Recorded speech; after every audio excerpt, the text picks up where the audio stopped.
9번째 물건입니다. 울산광역시 언양읍 토지 건물 전체 매각. 이거는 지분 경매도 아니고 건물 매각 제외도 아니고 대항력 있는 임차인이 있는 것도 아닙니다. 그러니까 이거는 일반 경매로 하고 특수 경매로 보는 것은 안 되는 거죠. 이건 낙찰을 받아고 난 다음에 우리가 특별히 할 일은 없다 이런 얘기입니다. 근데 가격이 이렇게 반가격으로 떨어졌으니까 한번 투자해보자 이런 얘기인데, 제가 판단하기에는 이런 쪽에 여기에 매매가 활발하지 않은 게 이렇게 가격이 떨어지지 않나 이렇게 보거든요. 이런 경우에는 우리가 1억 1,400 정도인데 지금 이 전 가격이 1억 6,200이잖아요.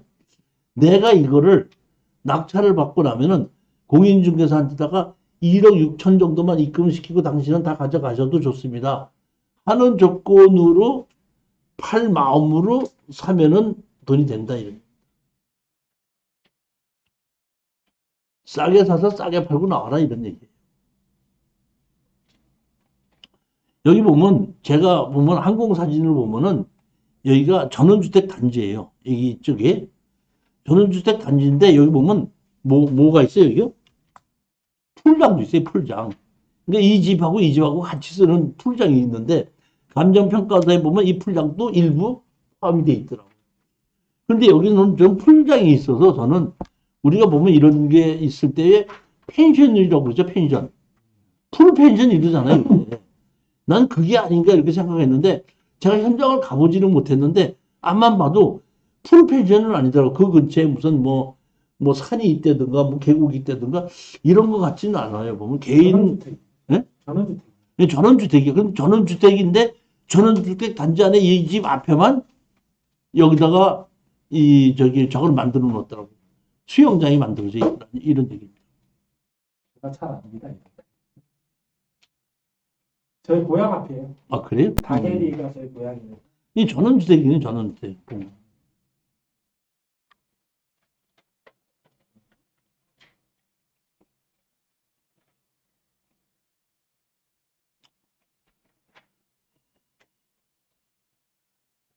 제가 이 특수 경매의 권리 분석을 지금 해드리고 있는데 이게 1년 동안에 120만 원을 받고 매월 첫째, 둘째, 넷째 주 토요일 날 이 권리 분석을 해드리고 있거든요.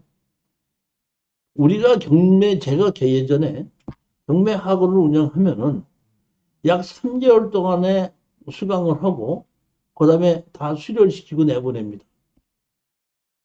한 5, 6개월 있다가 저한테 배웠던 그 수강생이 찾아오면 얘기를 해보면은 강의 때 했던 걸 다 잊어먹고 있어. 그럼 나보고 그래. 아, 교수님 강의 들을 땐 열심히 들었는데 집에 가서 몇 개월 있다 보니까 기억이 한 개도 안 나요. 제가 보면 실질적으로 그랬을 것 같더라고요. 그래서 제가 보면 저는 생각한 것이 뭐냐면 그렇다고 해서 맨날 같이 경매 공부도 할 수도 없고 맨날 같이 경매만 할 수도 없잖아요. 그렇기 때문에 저희가 판단하는 건 지금처럼 한 달에 2번 정도를 와서 제가 특수경매 권리 분석하는 걸 강의를 듣고 잊어먹지 않고 기억을 하고 공부를 해가면서 그러다가 한 1년 동안을 듣다가 좋은 물건이 있으면 하나 낙찰을 받고 그거는 낙찰을 받고 나면 아까도 말씀드렸지 뒤처리가 가장 중요하다고 그랬잖아요. 우리는 뒷 마무리가 필요한 물건을 사는 거예요. 마무리가 필요 없는 물건을 안 사는 거예요. 왜? 낙찰가가 비싸니까.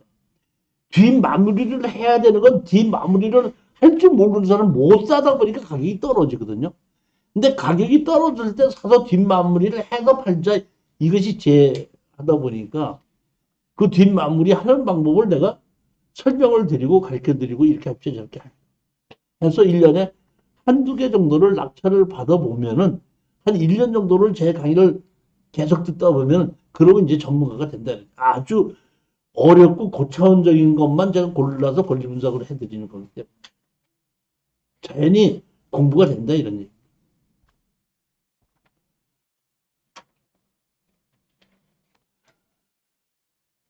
충청남도 보령에 대지가 32평에 건물 매각 제외 강제 경매로 3억인데 나왔습니다. 제가 이 토지만 매각, 건물 매각 제외를 제가 추천을 많이 합니다. 그건 제가 이거를 낙찰을 받았을 때, 아까 잠시 설명했을 때, 이렇게 낙찰을 받았을 때는 어떻게 뒤처리를 한다고 제가 설명해 드렸죠. 그런데 제일 어려운 것이 어떤 때냐면은 낙찰을 받고 났는데 건물 주인이 없을 때, 건물 주인을 찾지 못할 때, 그 다음에 건축물 관리장이 있으면 거기 주인이 있기 때문에 그 사람을 상대로 해서 소송을 할 수가 있는데, 건축물 관리장이 없을 때 소송할 사람도 없고 거주하는 사람도 없고 내 땅 위에 걸지럭거리는 건물만 하나가 있는데 내 마음대로 허물지도 못하겠고, 이런 경우가 상당히 어려워요. 보면 거주자가 있으면은 거주자고 얘기하고, 거주자가 주인이기 때문에 거주자한테 너 철거하고 나가라, 아니면 나는 철거하고 나갈 테니까 그 뭐 기약 나갈 테니까 건물, 내 건물을 사라, 그럴 건 몇십만 사자고 무허가 건물도 매매를 해서 내 걸로 만들면 돼요. 근데 팔고 사자고 할 사람 자체가 없는 거예요. 그럼 없으면 주인을 찾아내야 되는데, 주인을 찾아낼 건축물 관리 대장이 없어 주인이 누구라는 것이 없는 거예요. 그런 경우가 참 어렵거든요. 자, 여기는 보면은 강제 경매로서 감정 가격이 9,500인데 여기 보면 9천만 원이죠. 감정 가격이. 근데 시작인 건 지금 6,400에 시작을 했죠. 그러니까 여기에는 이 땅에 무허가 건물이 있으니까 감정 가격은 이렇게 가지만 그 건물이 있는 걸로 해서 6,400으로 떨어뜨려서 했다, 이런 얘기입니다. 지금 여기 보면 누가 있죠? 채무자가 존재하고 있습니다. 건축물 관리장은 없습니다. 좀 보면. 근데 뭐가 나왔죠? 강제경매 3억이죠. 제가 보기에는 이 땅 자체가 지금 한 9천만 원밖에 안 되는데 강제 경매로 3억이 들어왔으면 이것은 취하될 확률은 없다는 겁니다. 무조건 경매하면 진행이 되는 겁니다. 진행되는데 둘 중에 하나예요. 뭐냐면은 내가 낙찰을 받으면은 건물 주인이 내 땅을 다시 사가지고 가는 거예요. 그러면 자기는 자기 집으로 이름으로 3억을 빚을 졌던 것을 내 땅을 다시 1억 주고 산다 그러면 자기가 자기 와이프 이름으로 1억을 사놓게끔 되니까 3억이라는 걸 빚을 떨어버리고 현재 있는 건물을 유지하면서 그대로 살 수 있는 겁니다. 그 방법이 하나가 있고, 그 방법이 없다 그러면 나는 이팔사팔 아무것도 없으니까 그냥 백제 마음대로 해. 이러면 우리는 거기서 살고 있는 사람이 있으니까, 살고 있는 사람이 없을 때는 소송할 사람이 없잖아요. 살고 있는 사람이 있잖아요. 그 사람이 채무자가 소유자로 전미하고 있다 그러죠. 그 사람을 상대로 어떤다? 철거하고 나가라고 소송할 수가 있다는 얘기입니다. 그러면은 아까도 말씀드렸지, 집을 적당한 가격에 내가 살 수도 있고 안 살 때는 조정에 의해서 가격을 가져올 수도 있다는 얘기예요. 그러니까 건물을 내가 살 수도 있고 아니면 건물 주인이 내 땅을 어떤다 다시 사갈 수도 있다, 이런 얘기입니다. 그러면 여기서 가장 여러분들이 중요하게 봐야 될 것은 무슨 얘기냐면은, 건물 주인이 내 땅을 사갈 수 있을 만큼 능력이 있느냐, 이런 얘기예요. 사고는 싶은데 능력이 없으면 못 사는 거잖아요. 그렇지 않아요? 그 못 사는데 집 상태가 상당히 좋죠. 집 상태가 상당히 좋은데 문제는 뭐냐, 원차 보죠. 감정평가사가 여기 감정을 했는데 집이 남의 땅을 침범을 했죠. 침범했잖아요, 여기요. 이게 침범을 했는데, 이 침범했는 걸 보면은, 여기, 이게 네이버인데, 네이버에서 이렇게 침범한 게 나와 있죠. 그러니까, 감정사가 측량해보고 침범했다 그래서 네이버 보고 측량했다 그랬어. 감정사가 측량 안 해봤어요. 침범했는지 안 했는지. 네이버를 보고서는 침범한 걸로 판단한 겁니다. 근데 제 경험에 의하면은 이게 실질적으로 이 땅이 네이버 상으로는 이렇지만 이것이 뒤로 어떤다? 이렇게 들어가서 측량해 보면 이렇게 돼 있을 수도 있습니다. 이렇게. 해봐야지 알아요. 그거는. 그러니까 저는 절대로 이건 믿지 않는다 이런 얘기입니다. 그렇지만 이만큼은 아니더라도 이만큼이라도 된다? 또는 침범이 했을 수도 있어요. 보면. 했을 수 있는데 이럴 때는 집을 잘라야 돼, 안 잘라야 돼? 집을 자를 수도 있지만은 취득시효를 주장할 수도 있으면은 법원에서는 건물을 허물지 않고 그 땅을 어떻게 팔게끔 조정을 합니다. 근데 그건 최악의 얘기고 제가 하는 것은 뭐냐면 여러분이 이거를 가지고 한번 입찰에 들어가 보겠다고 했을 때는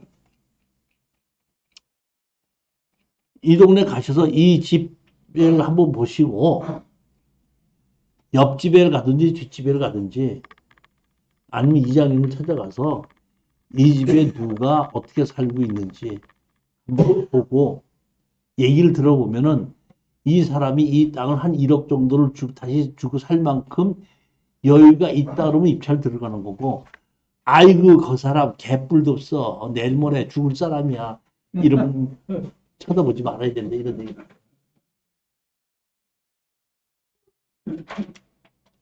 이해가셨습니까? 네.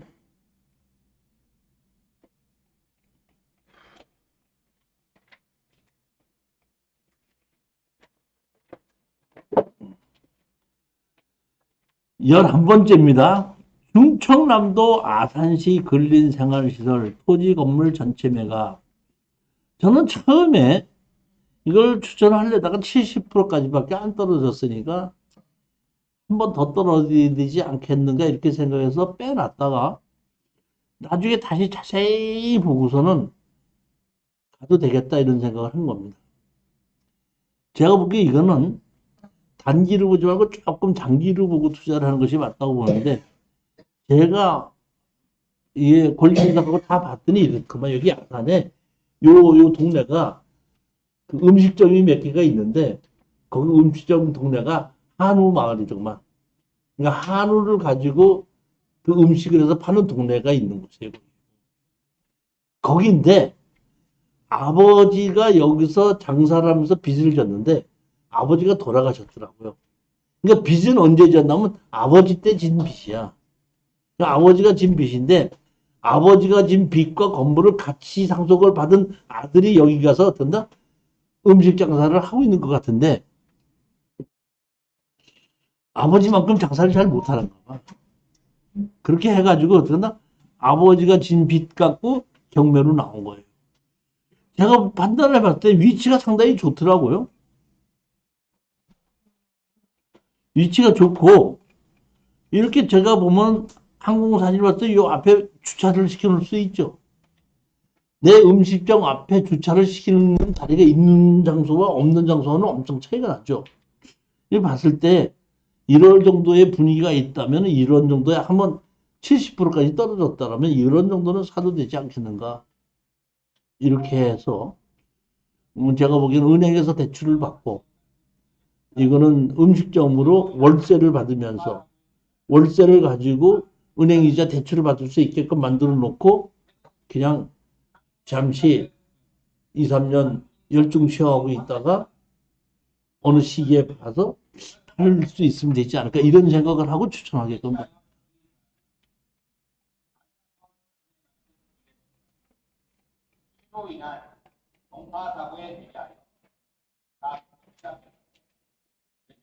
건물은 2층 집으로 해갖고 뭘 하는데 위치가 제가 보기엔 좋은 것 같더라고요. 여기에 가까운 곳에 인터체인지도 이렇게 있더라고요.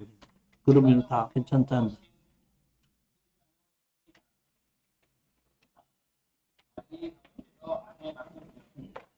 12번째 물건입니다. 이천시 부바룹에 다세대가 경매가 나온 겁니다. 감정가 1억 7,300이 8,400까지 떨어졌습니다. 혹시 박중광 사장님, 예, 혹시 부발이 어딘지 아세요? 모릅니다. 그러면 이제 설명 들으셔야 됩니다.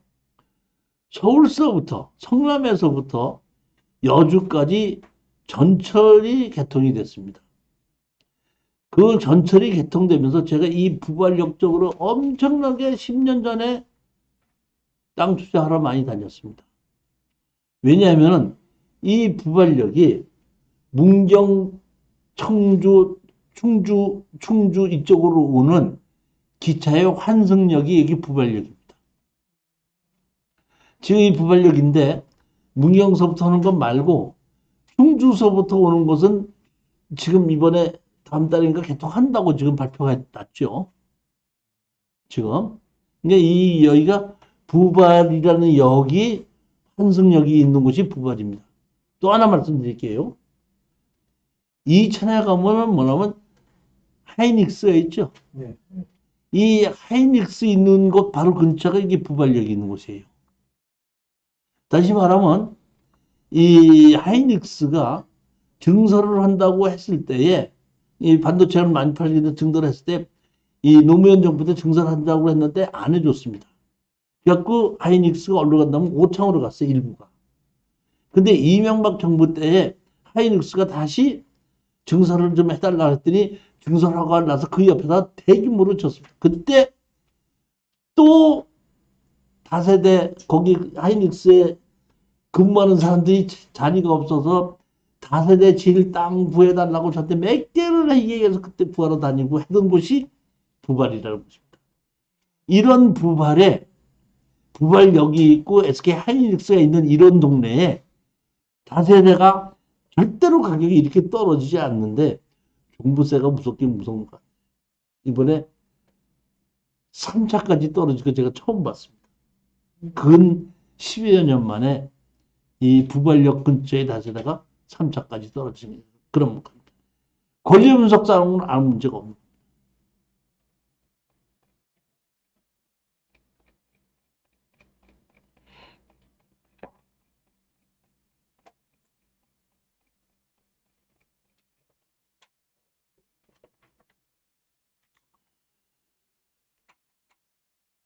땅을 투자하는데 제일 처음이 뭐 하냐면 땅을 투자하는 사람이 알아야 될 것은 토지 분할하는 것부터 알아야 돼요.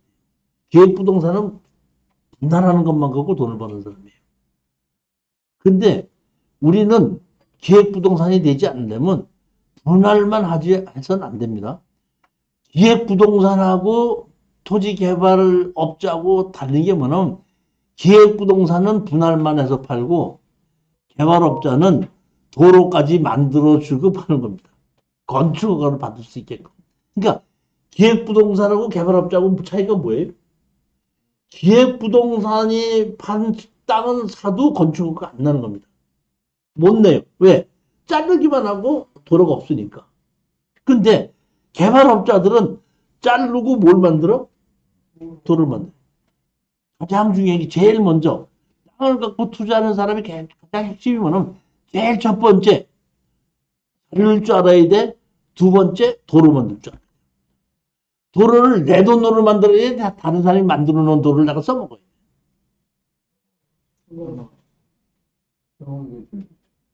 내년 2월 달에는 1월 달에는 토지개발 아까 완이지만 자르는 거지만은 2월 달에는 맹제 건축법상 도로 만드는 것에 대한 강의가 있습니다.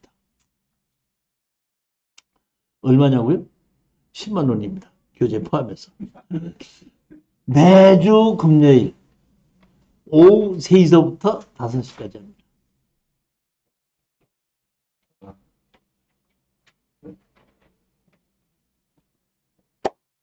자, 저기 이거 잘 보세요. 지금 제가 그냥 또 말씀드리려고 한 겁니다. 충청북도 보은군 지목이 전입니다. 도로가 하나, 둘, 셋, 도로가 세 필지, 전이 하나, 둘, 세 필지, 6필지가 경매로 나온 겁니다. 감정 가격이 저 보십시오. 감정 가격이 6억 6,700인데 지금 얼마까지 떨어졌죠? 2억 7,300까지 떨어졌습니다. 여기 2728평이거든요. 제가 땅을 가지고 돈을 제일 많이 버는 것이 뭐냐면은 다른 사람이 몇천 평을 가지고 개발을 하다가 중간에 준공을 못하고 경매로 나오는 것을 돈 제일 많이 버는 게 그겁니다. 근데 이거는 내가 봤더니 준공을 했는데 팔지 못하고 경매로 나와. 준공은 했어. 6억 6,700대가 지금 2억 7,300까지 떨어졌죠. 이런 거는 MPL로 가는 겁니다. 자, 보십시오. 구포신용협동조합에서 지금 얼마를 신청을 했죠? 5억 7,600을 설정을 해놓고 지금 4억 8,900을 청구했죠. 그러니까 지금 약 5억은 받을 돈이 있는 겁니다. 그런데 지금 보면은 6억에서 시작이 돼서 여기에 요 때는 팔렸어야 되는데 안 팔리고 여기까지 내려왔죠. 2억 7,300까지 내려왔죠. 그러면 일반 사람들이 생각하기에 지금서부터 제일 높게 써봐야 3억 4,100이죠. 그래 안 그래요? 그렇죠. 그러니까 우리가 여기 조합에 가서 여기 보면 신용협동조합 가서 너 이거 MPL을 팔아라. MPL 팔아라. 설정권 팔아라는 거죠. 팔아라. 감정 얼마 받게 돼 있죠? 5억 7,600 받게 되는 걸 어떤다? 팔아라. 그래 얼마에 살래? 얼마에 사긴 얼마에 산마? 먼저 가격 3억 4천 100만 원에 어떠나? 팔아라. 그러면 여기에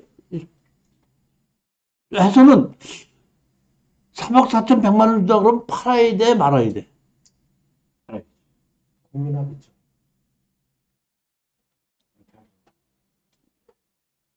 이게 만약에 그렇다면 이건 거의 파는 게 맞죠? 그렇죠? 그럼 우리가 3억 4천을 얼마를 사느냐면은 5억 7,600을 사는 거예요. 5억 7,600을 우리가 얼마를 주고 사면 3억 4천을 주고 5억 7,600을 주고 사는 겁니다. 사놓고 취하시켜. 뭐해? 취하시켜. 취하시켜서 감정가격이 이자까지 해서 5억 7,600까지 거의 찰 때까지 좀 기다려. 그리고 새로 감정해서 새로 집어넣어.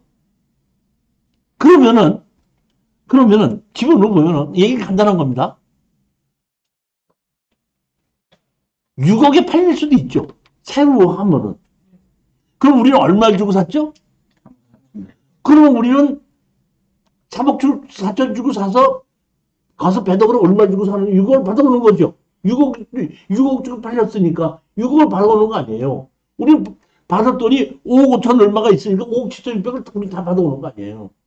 3억 4천 받고. 그러면 아무것도 안 하고 우리 배당으로 어떡한다? 돈을 받는 이건 취득세도 없고 등록세도 없고 양도세도 없어. 배당으로 받는 거니까. 우리는 서류상으로는 얼마? 또 돈 빌려주고 뭐야? 이자 받는 거 아닙니까? 그냥 그래요. 만약의 경우에 그렇지 않고 일정 가격 밑으로 떨어진다면 우리가 낙찰을 받는 겁니다. 그래갖고 우리가 대체를 하는 겁니다. 사실은 먼저 번에 이렇게도 했었어요.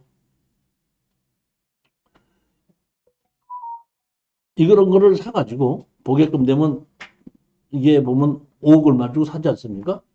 그 돈을 받을 것이 5억은 있을 거 아니에요. 5억 한 2, 3천은 지금 받을 게 있을 거예요. 받을 거 있는 거 5억 2, 3천은 우리가 입찰에 들어가는 겁니다. 그럼 5억 2, 3천에 낙찰을 받고 우리 돈 받을 거 있으니까 상계 처리해달라고 하면은 잔금 안 내고 상계 처리되거든요. 그런데 그리고 잔금 낼 때에 대출 받는 거예요. 그러면 실질적으로는 3억 4천 주고 샀는데 우리는 5억 5천을 주고 샀죠. 5억 5천에 70%를 대출해줘요. 그럼 우리가 산 돈 도로 대출로 다 뽑기도 해요. 이 그런 물건이죠. 이해가 가셨어요, 지금?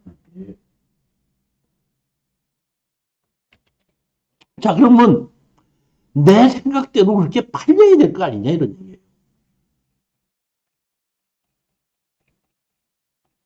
여기 보면 도로가 세 필지고 여기 이렇게 전으로 세 필지. 가운데는 이렇게 잘라놨긴 했지만 이건 도로로 바뀌지 않고 전으로 돼 있어 전 세 필지, 도로 세 필지인 겁니다. 실질적으로는 현황 도로식으로 생겼지만은 이렇게 도로 포장은 되고 여기 돼 있죠, 보면. 여기 도로 포장은 이렇게 돼 있는 건데 지목만 안 바꾼 겁니다. 이렇게 돼 있습니다. 여기 입구에서부터 여기 위로 된 거, 여기 도로가 이렇게 되고, 여기 위쪽으로 보이는 이 땅입니다.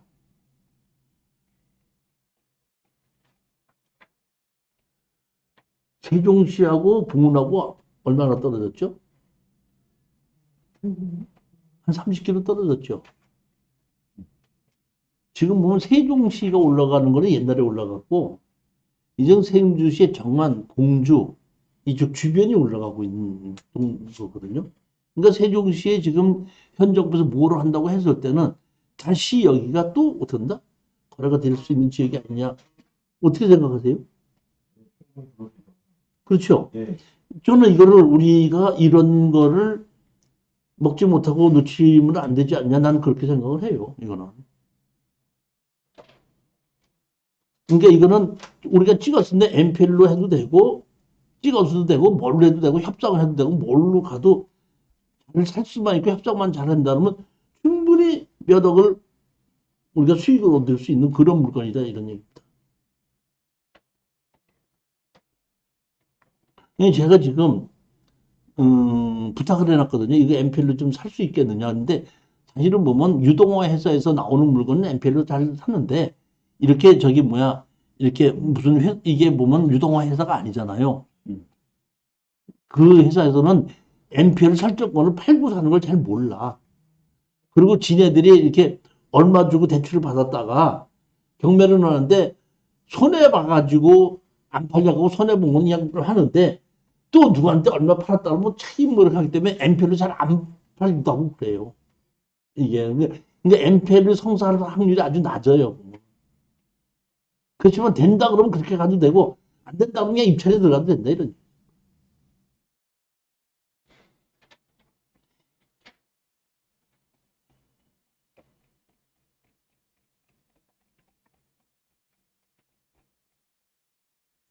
MP를 사면 소유권이 누구한테 누구면 되는 거예요? 손충영 씨 이름으로 사면은 설정권이 아까 무슨 저기 뭐 그것만 해서 이름이 손충영 씨 이름으로 바뀌는 거예요. 근저당만 바뀌어요.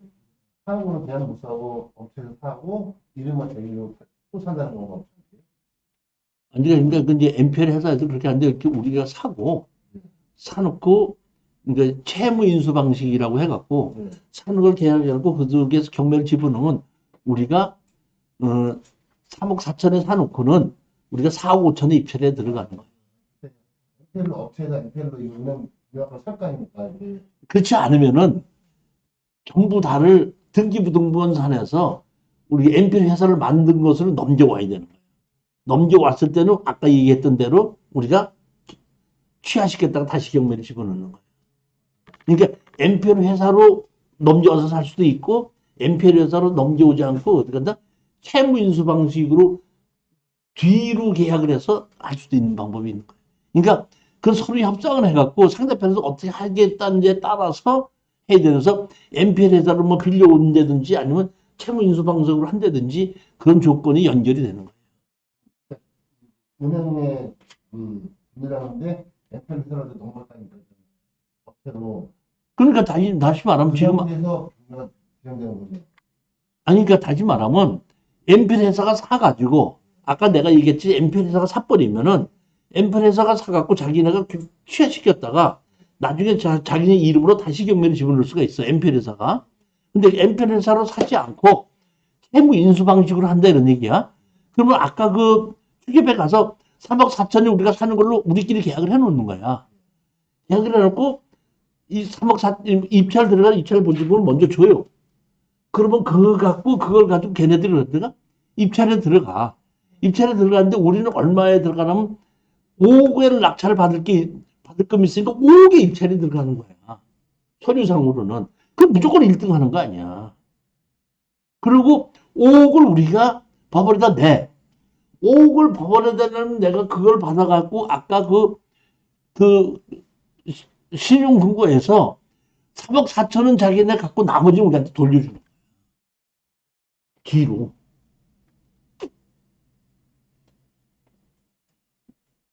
아직 손 사장님은 그거 잘 몰라요.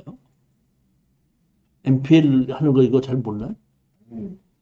이해는 되는데 제가 보기에는 지금 이 양도소득세, 뭐 취등록세, 중과세 이거 할 때 제일 그거 다 피하고 투자할 수 있는 방법이 NPL이에요. 제가 여쭈는 건 뭐냐면은 업체에서 만약에 살짝 부탁을 해서 일단 업체에서 그 상태에서 진행이 되니까 이제 NPL 회사를 우리가 만들어서 살 수도 있고 NPL 회사를 빌려갖고 사게끔 해서 니네 이름으로 잠깐 사자고 빌릴 수도 있는 거예요. 비용은 그 업체에서 주는 게 아니라 내가 비용을 내야 되니까 일단 그 사주는 건 뿐이고 업체에서 엔펠 회사에서 그 군대당을 은행에 사는 것이고 응, 자기 명의로 응. 그 돈은 제가 주는 거니까 그렇지, 그렇지. 응. 그럼 그 엔펠 회사를 쓸 수 있는 거예요. 그 상태에서 진행이 아니, 되는 그거는 저기 뭐야. 그런 걸 가지고 NPL하는 그 설정권을 다시 또 설정하고 하는 거예요. 일권 설정도 하죠. 예. 거죠. 그러니까 그런 것을 법적으로 해결이 되지 않으면 누가 NPL을 투자를 하겠어요. 그러니까 그런 걸 보고 질권 설정이라고 그러죠. 우리 가끔 가다 보면 질권 설정이 나오죠. 저당권 설정한 거를 다시 돈을 설정한 걸 다시 또 해서 또 빌려주는 거예요. 질권 설정이라고 하는 거예요.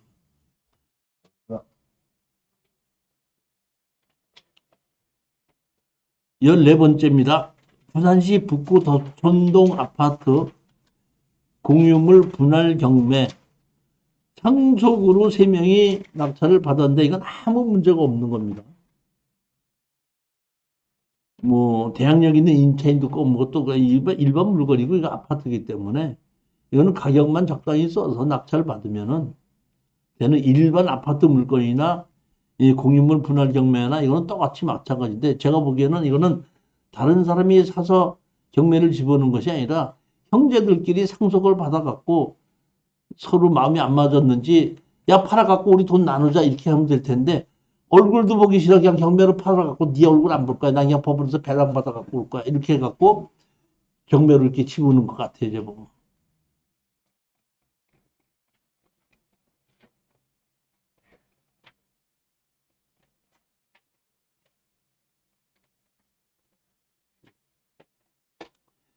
15번째 물건입니다. 충청남도 아산시 등포면에 토지 건물 전체가 나왔습니다.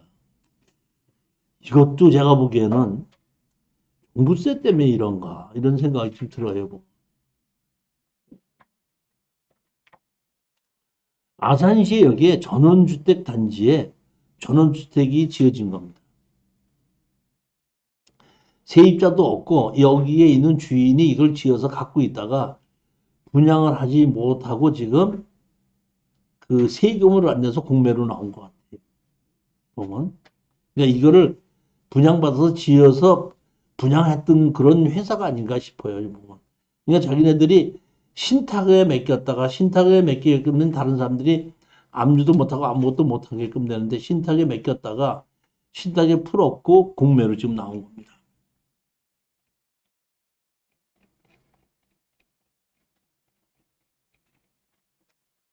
여기 보면 이렇게 전원주택 단지가 있죠? 여기는 집이 안 지어져 있고 여기는 지금 집이 지어져 있는데 이 단지 안에 이렇게 집이 지어진 데 있고 집이 안 지어진 데 요 집이 지어진 요것이 공매로 나온 겁니다. 이렇게 집이 지어진 데 집은 깨끗하게 깔끔하게 잘 지어놓은 것 같아요. 보면 수서면 둔포리에 있는 이게 아산에 있는 겁니다. 근데 보게끔 되면은 지금 감정 가격이 얼마였었죠? 5억 3,800인데 지금 얼마? 3억 6,700인데 지금 며칠이죠? 12월 며칠이죠? 이게 25일이다 보니까 27일서부터 30일까지 다음 차 3억 2,300까지 떨어졌을 때 입찰에 들어가는 겁니다. 지금 여기까지 이렇게 많이 떨어졌으니까. 저는 이것도 그 우리 저기 뭐야 박사장님 친구 누가 집이 없다고? 이거 하나 쓰는 거예요. 감정가 5억짜리인데 제가 보기엔 뭐 아무 문제 없지 않냐.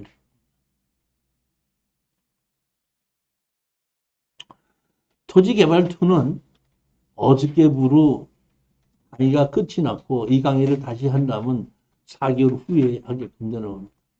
이것은 보면은 무허가 건물 양성화시키는 거, 용도 변경하는 거, 주차장 만드는 거 이런 것을 가지고 강의했던 겁니다.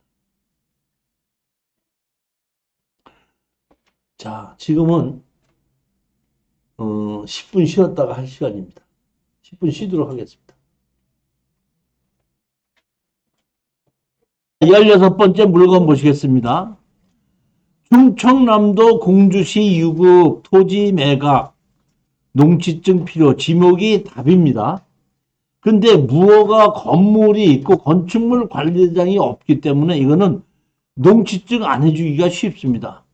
그럼 농지증을 안 해준다고 하게끔 되면 원상복구 조건으로 농지증을 받아야 되는데 원상복구 조건이라면 건물을 허물어도 원상복구 조건이고 그 다음에 건물을 양성화시켜도 원상복구 조건입니다.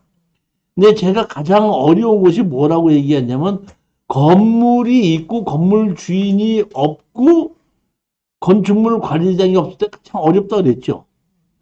그러면 대책이 안 서는 거예요, 보면은. 근데 이것도 가격이 싸기는 하지만 그럴 수도 있어요, 보면. 여기 보면 전입자만 누가 이렇게 있다, 이렇게 해놓고 보면 보증금 3천만 원이다. 이렇게 돼 있고, 여기 보면 3,800짜리가 2,600까지 지금 떨어졌죠? 그러니까 제가 보면 123평인데 2,600까지 떨어졌다면 상당히 싼 거는 맞아요. 그래서 제가 하긴 했는데, 이것도 이게 쉽지는 않습니다, 보면.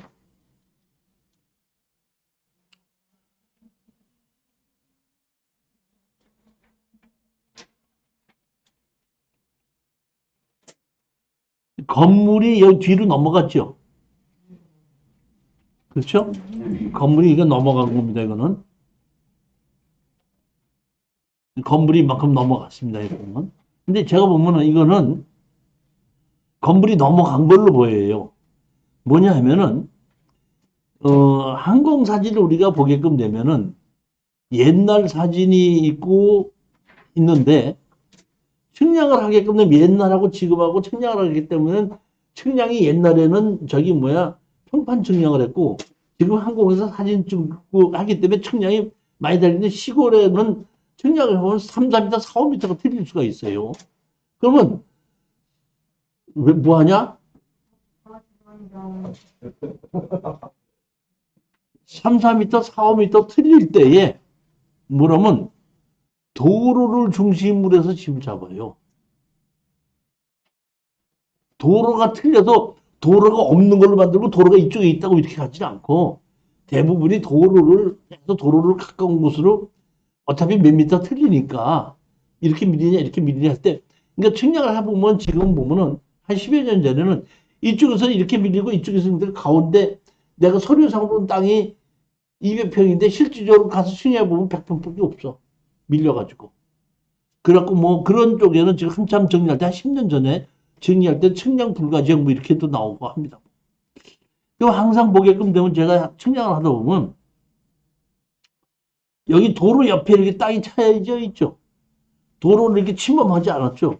이건 거의 경계선이 맞는 걸로 봐요.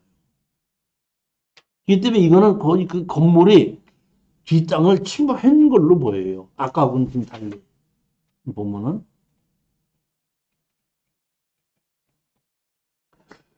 여기에 도로가 있고 옆으로 해서 여기 집으로 들어가는 겁니다. 통나무로 이렇게 집이 지어져 있죠. 그렇지 않습니까?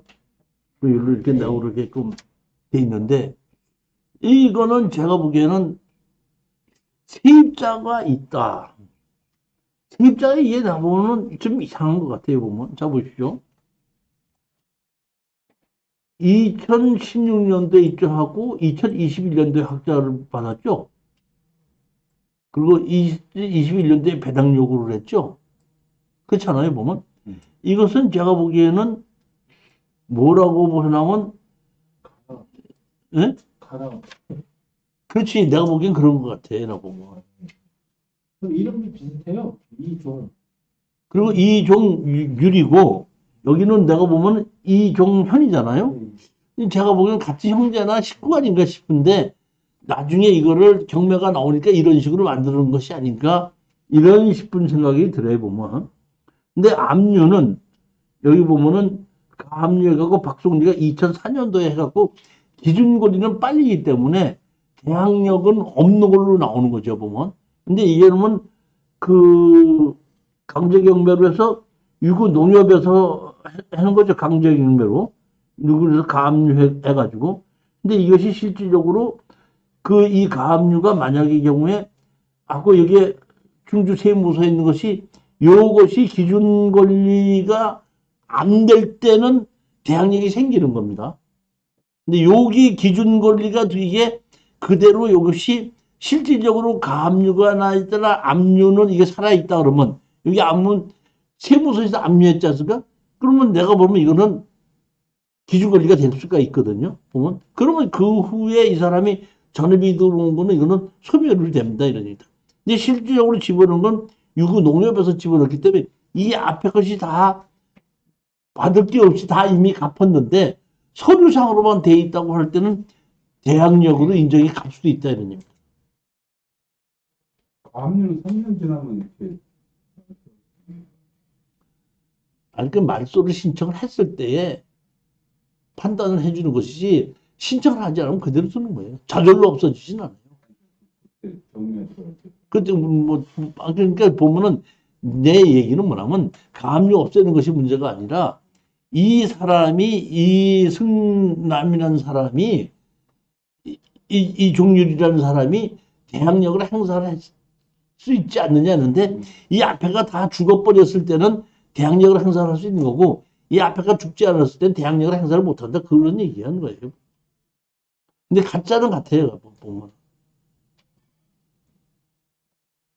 가격이 싸기 때문에 하긴 해놨는데 이것도 입찰하려면 8시간 정도서 해보고 그냥 한번 실수가 생길 수 있습니다.